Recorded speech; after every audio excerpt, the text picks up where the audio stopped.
नमस्कार मित्रांनो, आज श्री स्वामी समर्थ महाराजांचा प्रकट दिन आहे। भगवान विष्णूंनी जगाच्या कल्याणाकरिता अनेक वेळा अवतार घेतला। त्यातलाच दत्तात्रेय हा अवतार जगाचे गुरुपद घेऊन आले होते।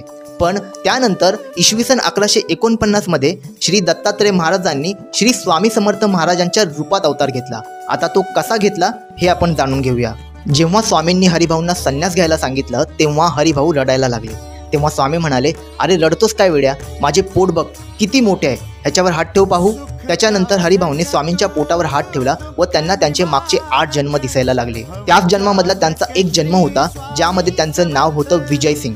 पंजाबमध्ये असलेल्या छेलीखेडे गावात त्यांचा जन्म झाला होता। त्या छेलीखेडे गावात एक छोटंसं मैदान होतं आणि तिथे एक देवळी होती। त्या देवळीच्या आतमध्ये एक गणपती बाप्पाची छोटीशी मूर्ती होती। त्याच मूर्तीबरोबर हा रोज विजय सिंग जाऊन गोट्या खेळायचा। तो देवाबरोबर रोज गोट्या खेळायचा।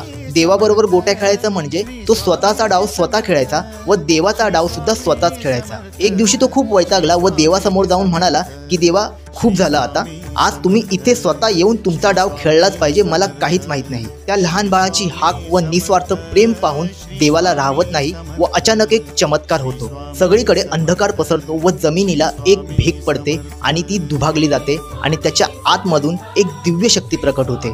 ती दिव्य शक्ती म्हणजे श्री स्वामी समर्थ महाराज। त्याच दिवशी श्री स्वामी समर्थ महाराज प्रकट झाले होते, म्हणूनच आज आपण श्री स्वामी समर्थ महाराजांचा प्रकट दिन साजरा करतो। व्हिडिओ आवडल्यास मराठी सनातनी फॅक्ट्सला नक्की सबस्क्राईब करा। श्री स्वामी समर्थ।